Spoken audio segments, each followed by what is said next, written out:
భూ సమస్యల పరిష్కారం కోసం ప్రభుత్వం ప్రతిష్టాత్మకంగా భూభారతి నూతన ఆర్ఓఆర్ చట్టంను ప్రవేశపెట్టిందని, ఇందులో పొందుపరిచిన అంశాలను రైతులు తెలుసుకోవాలని జిల్లా కలెక్టర్ కుమార్ దీపక్ అన్నారు.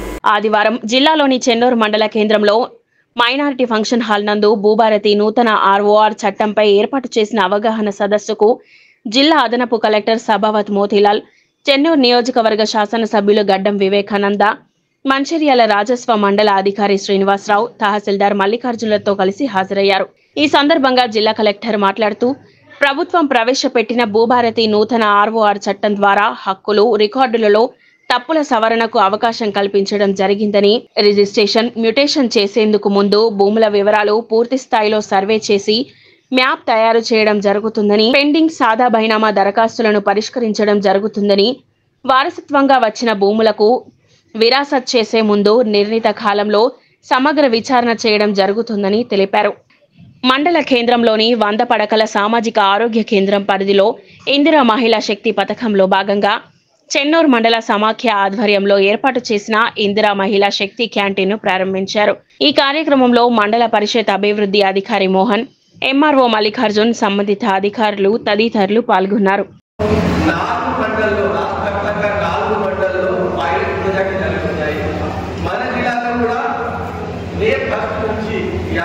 కార్యక్రమం అయిపోయిన తర్వాత భీమానా మండలంలో పైలట్ ప్రాజెక్ట్ జరుగుతుంది.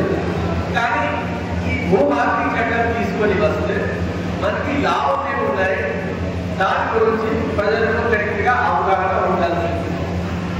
సో ఇప్పుడే నేను రాకముందే చెన్నూరు గారికి అడిగాను, ఈ ఏమైనా గవర్నమెంట్ భూమి కబ్జా అయింది, ఇప్పుడు మనకి కొత్త చట్టం వచ్చింది, ఏమైనా గవర్నమెంట్ భూమి కబ్జా అయింది, ఏమైనా అట్లా ఇంపోజ్ అయ్యి దాని మీద ఇల్లు కట్టారు, పెద్ద పెద్ద ఇల్లు కట్టారు, ఏమైనా సపోజ్ ఏది లేదు వాళ్ళకు 75 స్క్వేర్ యార్డ్ 100 స్క్వేర్ యార్డ్ ఏమైనా ఇంపోజ్ చేసి ఇల్లు కట్టారు, దట్ ఈస్ వేరే, దానికి ప్రభుత్వానికి రెగ్యులైజేషన్ చేయడానికి ప్రాసెస్ కూడా ఉంటుంది. కానీ కమర్షియల్ యాక్టివిటీ చేస్తున్నారు ప్రభుత్వం, దాని మీద ఇప్పుడు యాక్షన్ అంతా స్టార్ట్ చేయాల్సింది.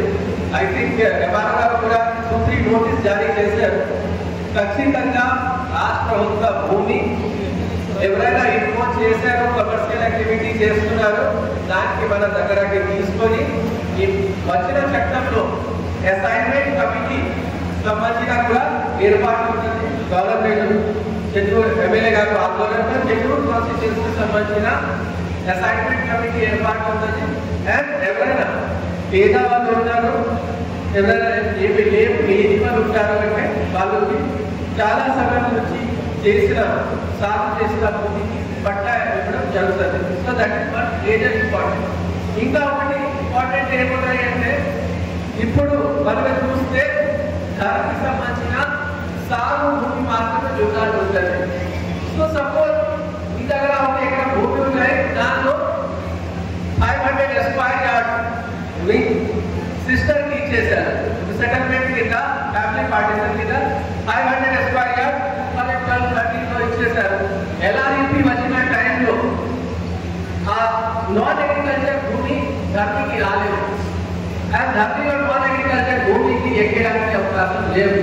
మళ్ళీ ఆ 500 స్క్వేర్ యార్డ్ మీరు ఏమైనా ఇచ్చారు, దానికి అవి ఎట్లా అమ్ముతారు, ఎట్లా దాని మీద ఇల్లు కట్టారో, దానికి పర్మిషన్ ఎలా వస్తుంది, దానికి ఎలాంటి సమాధానం లేవు. కానీ భూభారతి చట్టం వచ్చిన తర్వాత నాన్ అగ్రికల్చర్ ల్యాండ్ సంబంధించిన కూడా డీటెయిల్స్ దాంట్లో ఉంటుంది. వాళ్ళకి భూమి ఎంత ఉన్నాయి, ఇది ఎక్కడైనా కూడా వాళ్ళ దగ్గర ఉంటుంది. సో ఆ భూమికి మనకి కాపాడడానికి, వాళ్ళకి భూమి కాపాడడానికి మనకి చాలా ఉంటుంది. That is second. థర్డ్, మంచిగా దాంట్లో ఏమున్నాయి, ఎల్ఆర్ఈపీ టైంలో చాలా ప్రాబ్లం జరిగింది. ఒకరికి ఒక ఎకరం భూమి సపోజ్ 10 సర్వేలలో ఉన్నాయి, 10/12 ఇంకా ఒక ఎకరం ఎక్కింది, మళ్ళీ వాళ్ళు ఒకే ఎకరం భూమి చూపించి 2 ఎకరం అమ్మారు. ఇప్పుడు ఎవరైనా కొన్నారు, వాళ్ళు పట్టా భూమి ఎక్కడ ఉంది, వాళ్ళు ఏం చెప్తారు, సార్ మీరే మాకు భూమి చూపించండి, మాకు ఇది రిజిస్టర్ కాగితాలు ఉన్నాయి కదా, మనం ఏం చేయాల్సింది, మాకు నష్టం జరిగింది. సో అట్లా మళ్ళీ ప్రమాదం రాకుండా రాష్ట్ర ప్రభుత్వం మాకు వివాదం పరిస్థితి పరిష్కారం అయిపోతుందని చెప్పి చాలా మంది అనుకుంటున్నారు. నేను ఈ అవకాశం తీసుకొని మీ అందరికీ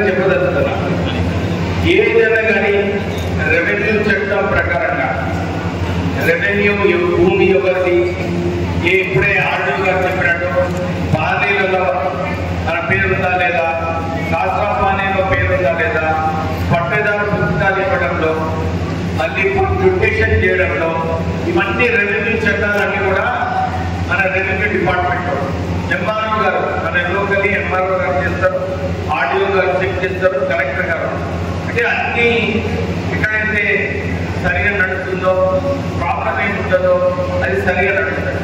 ఎక్కడైతే వివాదాలు ఉంటాయో, ఎక్కడైతే కొట్లాటలు ఉంటాయో, ఈ భూమి నాది, ఈ సర్వే నెంబర్ నాది, ఈ సర్వే నెంబర్లో ఒక సర్వే నెంబర్కి 2 సార్లు డివైడ్ చేస్తారు, కొందరు 4-5 సార్లు డివైడ్ చేసి మళ్ళీ అదే భూమిని మళ్ళీ అమ్ముకోవడం, ఇవన్నీ కూడా వివాదాలు తీర్మానము మన ఎంఆర్ఓ గారు చేస్తారు. ప్రజలందరూ కూడా గమనించారు. సో మీరందరూ కూడా మనకు సమస్యలు ఏదైతే ఉన్నాయో భూ సమస్యలన్నీ కూడా మనం ఎంఆర్ఓ తెలుసుకోవాలి. కానీ టీఆర్ఎస్ ప్రభుత్వం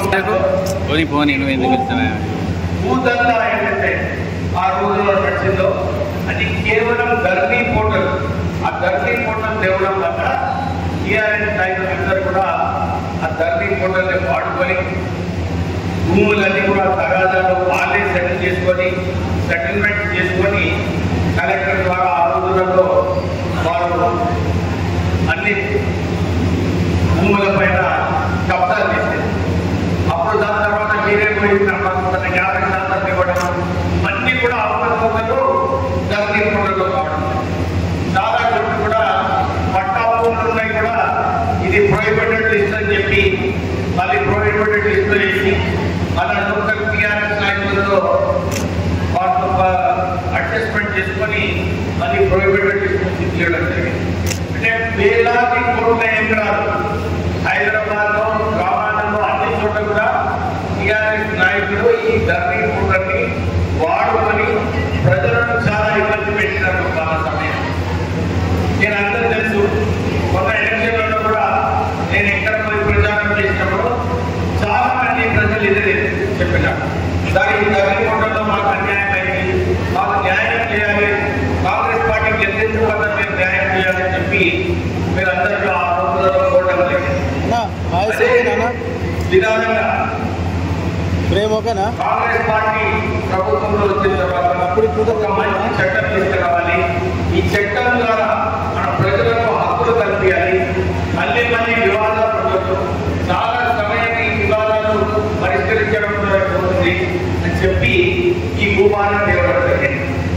ఈ భూభారం తేవడం